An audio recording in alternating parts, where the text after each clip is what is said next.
Give us your take on where the Indian economy is right now. Well, we're looking very sound. The recovery seems to be sustainable. And I was glad to have the IMF announce, although, of course, they brought it down from what they had estimated our growth. In October 21, they had now pegged us at 8.2%, which I think is still the fastest growing economy number. So I'm glad to have that figure when I have arrived here. That's because I think the support given by the government during the COVID pandemic, very focused, targeted support, and ensuring that sectors which are the ones which have to be protected, like the MSMEs, have to be protected. We had done quite a lot of support schemes for them as well. But even as we looked after the poorest of the poor by giving them free food grains, free cooking gas, and that scheme, the free food grain scheme, continues till September this year. So even as we are ensuring that the growth potential is kept at its prime, we have not forgotten the people who are vulnerable, who need all kind of support. So I think our macroeconomic fundamentals being fine, FDI flow till now has been healthy, even with the US Fed announcing the various rate or the tightening that they're going to be doing. I think Indian potential, and also in the context of China +1, with us giving a lot of productivity-linked incentives, we expect the FDI flows to also keep pace with the promises. And therefore, I think we are on a fairly, what I would say, safe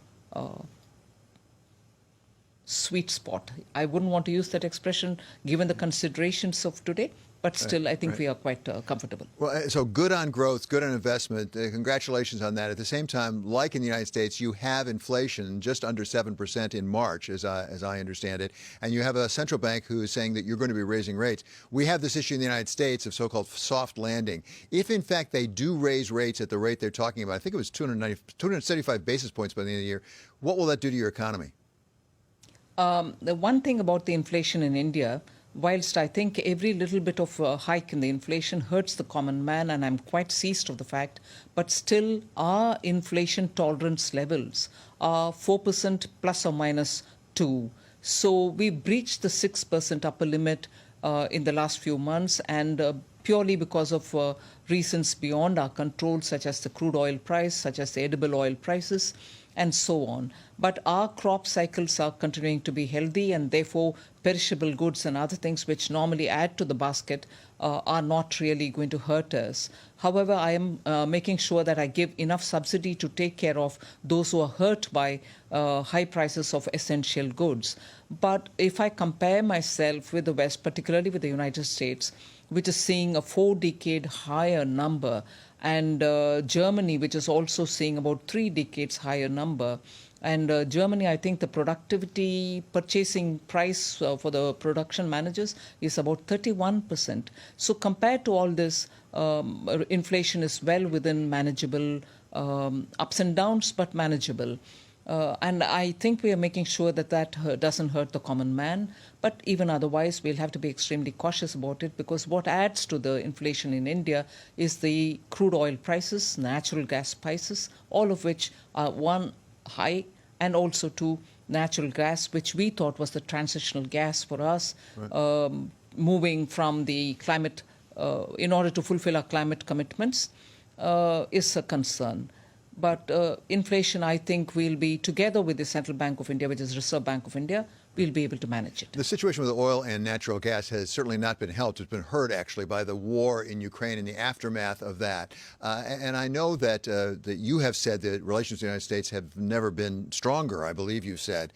At the same time, the United States would really like to help India, help us put pressure on Russia. We talked earlier today with Dalip Singh. He's the White House Deputy National Security Advisor, about what the United States would like to do to help India. This is part of what he had to say.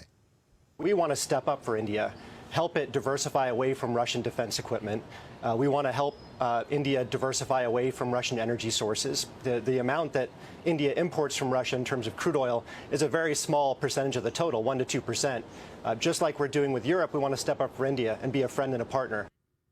So, Madam Minister, what could the United States do to make it easier for India to support the United States and NATO allies in trying to bring pressure to bear on Russia to stop this war?